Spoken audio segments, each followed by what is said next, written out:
इस अनंत ब्रह्मांड में हर क्षण एक ध्वनि गूंज रही है। ये सृष्टि का संगीत है, सितारों के बनने की ध्वनि, फूलों के खिलने की ध्वनि और आपकी आत्मा की शाश्वत पुकार की ध्वनि। हमारे महान ऋषियों ने इस ब्रह्मांडिक संगीत को कुछ विशेष शब्दों में धारण किया, जिन्हें हम मंत्र कहते हैं। मंत्र केवल शब्दों का संग्रह नहीं है, ये एक ब्रह्मांडिक कुंजी है, एक दिव्य फोन नंबर जो आपकी चेतना को सीधे उस परम चेतना से जोड़ता है। जब एक साधक सच्चे हृदय से मंत्र का जप करता है तो उसके मन, प्राण और आत्मा में एक दिव्य स्पंदन उत्पन्न होता है। यही मंत्र जप के पीछे का विज्ञान है। ये सिर्फ एक ध्वनि नहीं, ये एक ब्रह्मांडिक ऊर्जा है जो आपके हर कोशिका तक पहुंचती है और आपके विचारों की तरंगों को बदल देती है। यही दिव्य कंपन धीरे धीरे आपके भीतर शांति का सागर, शक्ति का हिमालय और परमात्मा से एकात्मता का अनुभव जगाता है। लेकिन साधना के इस पवित्र मार्ग पर एक कोमल मीठी छाया अक्सर साधक को अपनी आगोश में ले लेती है, निद्रा की छाया।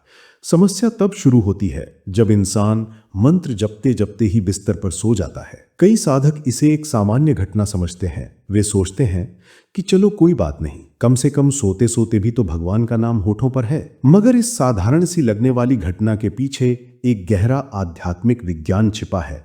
सच्चाई हमारी सोच से कहीं अधिक गहरी है और यही रहस्य आज मैं इस यात्रा में आपके सामने उजागर करूंगा। जरा कल्पना कीजिए, एक महान राजा अपने भव्य दरबार में बैठा है। उसका एक सेवक उसके सामने आता है और पूरी श्रद्धा से झुककर कहता है कि महाराज, मैं अपना सर्वस्व लगाकर पूरी निष्ठा से आपकी सेवा करूंगा। राजा उसकी निष्ठा देखकर प्रसन्न होता है, लेकिन जैसे ही सेवक अपनी बात पूरी करता, उसकी आंखें भारी हो जाती और वो वहीं खड़े खड़े झपकी लेने लगता। क्या राजा उस सेवक को एक योग्य सेवक मानेगा? क्या उसकी उस आधी अधूरी सेवा को मूल्यवान समझेगा? कभी नहीं। ठीक इसी तरह जब हम उस परम राजा अपने ईश्वर के दरबार में मंत्र जप के लिए बैठते हैं और उसी क्षण नींद हमें अपनी गिरफ्त में ले लेती है, तो ये हमारी आधी अधूरी भक्ति का प्रमाण बन जाती है। ये एक ऐसा समर्पण है जिसमें चेतना नहीं, केवल आदत है। अब प्रश्न उठता है कि ऐसा होता क्यों है? मंत्र जप जैसा पवित्र कार्य करते समय नींद क्यों आती है? इसका मूल कारण है हमारा मन का चंचल रथ। दिन भर की भाग दौड़, ऑफिस का तनाव, रिश्तों की उलझनें और एक अनियमित जीवन शैली के कारण हमारा मन कभी शांत नहीं होता। जब हम रात को बिस्तर के आराम में लेटकर मंत्र जप शुरू करते हैं तो थका हुआ शरीर तुरंत विश्राम की अवस्था में चला जाता है। मन जो पहले से ही थका हुआ था, इस आराम को नींद का संकेत समझ लेता है और धीरे धीरे सो जाता है। ऐसे में हमारा मंत्र जप एक अधूरा अनुष्ठान बनकर रह जाता है। महान आचार्य चाणक्य ने कहा था कि किसी कार्य को या तो पूरी निष्ठा और चेतना से करो या फिर उसे करो ही मत। आधा अधूरा काम कभी भी पूर्ण फल नहीं देता। यही सिद्धांत मंत्र साधना पर भी 100% लागू होता है। जब हम मंत्र जपते हैं तो हमें पूरी चेतना, पूरे ध्यान और पूरे हृदय से उस ध्वनि में डूब जाना चाहिए। मंत्र को सिर्फ होठों से नहीं, अपनी आत्मा की गहराई से जपना होता है। लेकिन आज के दौर में ये एक आदत बन गई है। रात हुई, बिस्तर पर लेटे, माला हाथ में ली और सोचा कि चलो सोते सोते ही जप कर लेंगे। ये न तो सच्चा जप है और न ही सच्ची भक्ति। ये तो परमात्मा के साथ एक समझौता है। जैसे हम कह रहे हों कि हे प्रभु, आपके लिए थोड़ा समय तो निकाल लिया है, पर मेरी नींद भी बहुत जरूरी है, तो मैं दोनों काम एक साथ ही कर लेता हूं। आप स्वयं सोचिए, क्या यह सच्चा समर्पण है? क्या इस तरह की भक्ति से परमात्मा प्रसन्न होंगे? नहीं।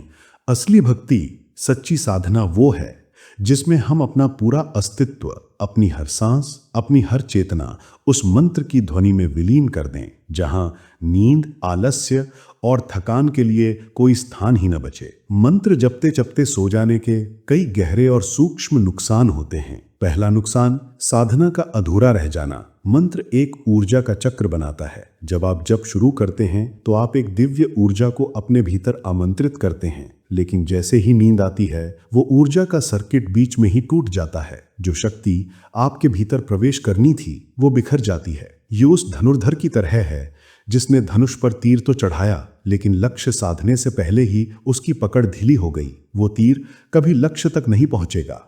दूसरा नुकसान, मन का आलसी हो जाना। जब आप बार बार जपते हुए सोते हैं तो आपका अवचेतन मन इस क्रिया को नींद से जोड़ लेता है। उसे लगने लगता है कि मंत्र जपना भी सोने की ही एक तैयारी है। धीरे धीरे मन मंत्र की शक्ति और उसकी गंभीरता को समझना बंद कर देता है। तीसरा और सबसे बड़ा नुकसान संकल्प शक्ति का कमजोर होना।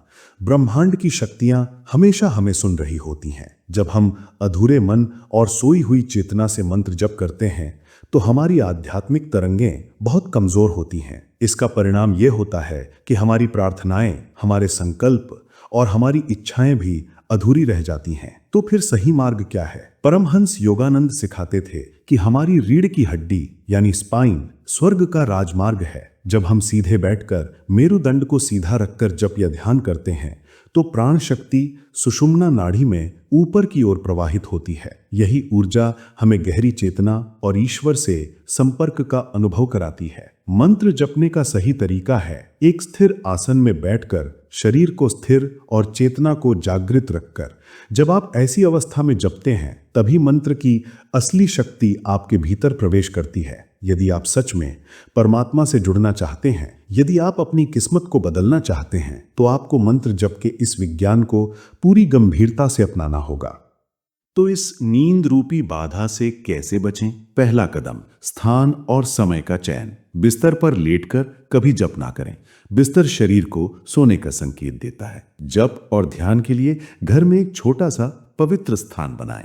जब आप रोज उसी स्थान पर बैठेंगे तो मन स्वतः ही सजग और एकाग्र हो जाएगा। समय के लिए सुबह का ब्रह्म मुहूर्त यानी लगभग 4 से 5 बजे के बीच सर्वोत्तम है। उस समय ब्रह्मांड की सात्विक ऊर्जा चरम पर होती है और मन भी तरोताजा रहता है। दूसरा कदम, शरीर को तैयार करें। जब पर बैठने से कुछ मिनट पहले थोड़ा टहल लें, ठंडे पानी से मुंह धो लें या कुछ गहरी सांसें लें। इससे शरीर का आलस्य टूटेगा और नींद दूर भाग जाएगी। तीसरा और सबसे महत्वपूर्ण कदम, क्रिया योग का आश्रय। परमहंस योगानंद ने क्रिया योग को आत्म साक्षात्कार का सबसे तेज और प्रभावी मार्ग बताया है। क्रिया योग की तकनीकें सीधे हमारे प्राण और मन पर काम करती हैं। जब आप क्रिया का अभ्यास करते हैं तो रक्त से कार्बन डाइऑक्साइड निकल जाती है और ऑक्सीजन भर जाती है, जिससे हृदय और श्वास की गति स्वाभाविक रूप से शांत हो जाती है। एक शांत मन कभी भी नींद और बेचैनी का शिकार नहीं होता। क्रिया योग आपके मन को इतना स्थिर और अंतर्मुखी बना देता है कि मंत्र जप सहज और गहरा हो जाता है। यहाँ एक रहस्य को समझना जरूरी है। कई बार जब एक उन्नत साधक जप करते करते सो जाता है तो उसके सपनों और अवचेतन में भी वही मंत्र गूंजता रहता है। इसे जागृत नींद या योग निद्रा कहते हैं। ये एक शुभ संकेत है, जिसका अर्थ है कि मंत्र उसकी आत्मा में बस चुका है। लेकिन ये अवस्था तब आती है जब साधक दिन भर अपनी चेतना को ईश्वर में केंद्रित रखता है, ना कि केवल रात में बिस्तर पर। तो अगली बार जब आप मंत्र जपने बैठें तो स्वयं से एक वादा करें, आज मैं अपनी पूरी चेतना, अपना पूरा प्रेम और अपना पूरा ध्यान इस दिव्य ध्वनि को अर्पित करूंगा। आज मैं परमात्मा को अपना आलस्य नहीं, अपना समर्पण दूंगा। जब कोई साधक सही तरीके से पूरी सजगता से मंत्र जपना शुरू करता है तो उसके जीवन में चमत्कारिक बदलाव आने लगते हैं। ये बदलाव सिर्फ आध्यात्मिक नहीं बल्कि भौतिक भी होते हैं। पहला परिवर्तन, मन की असीम शांति।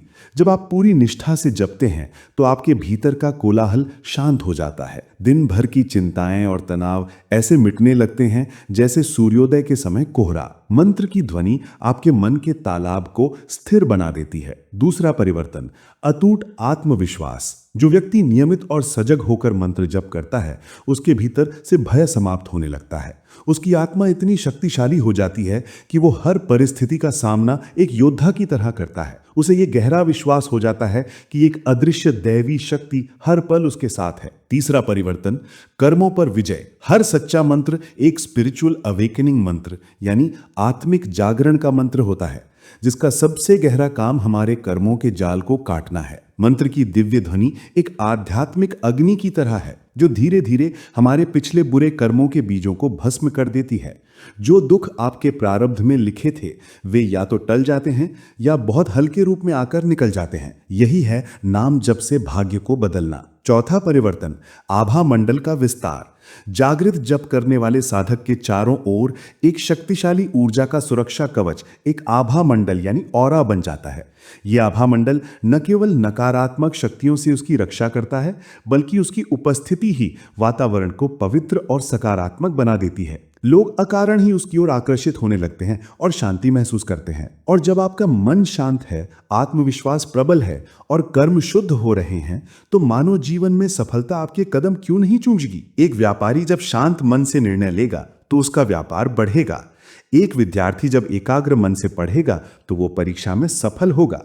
एक गृहस्थ जब सकारात्मक ऊर्जा से भरा होगा तो उसके परिवार में प्रेम और शांति का वास होगा। इस तरह मंत्र जब सिर्फ मोक्ष का मार्ग नहीं, बल्कि जीवन के हर क्षेत्र को सुधारने का एक अचूक साधन है। तो मेरे आत्मिक मित्रों, हर मंत्र अपने आप में एक स्पिरिचुअल अवेकनिंग मंत्र है। ये कोई नींद की गोली नहीं, ये आत्मा को उसकी गहरी निद्रा से जगाने की संजीवनी है। ये परमात्मा के साथ एक आलस्य भरा संवाद नहीं, बल्कि एक जागृत प्रेम पूर्ण वार्तालाप है। सोते सोते किया गया जब कभी भी वो शक्ति, वो रूपांतरण नहीं ला सकता जो एक सजग साधक अनुभव करता है। जब आप जप के लिए बैठते हैं तो ये मत सोचिए कि आप कुछ कर रहे हैं, ये सोचिए कि आप स्वयं को परमात्मा के लिए उपलब्ध करा रहे हैं, अपनी पूरी चेतना के साथ, अपने पूरे हृदय के साथ। आज से ये संकल्प लें, अपनी साधना को आलस्य की भेंट न चढ़ाएं, इसे अपनी चेतना, अपनी निष्ठा और अपने प्रेम से सींचें। फिर देखें कैसे आपके जीवन का हर कांटा फूल बन जाता है। जैसा कि गुरुदेव परमहंस योगानंद ने कहा है, जब करना आधी लड़ाई जीत लेने के समान है। ये उन सभी भौतिक विचारों को दूर भगा देता है जो आपको ईश्वर से अलग करते हैं।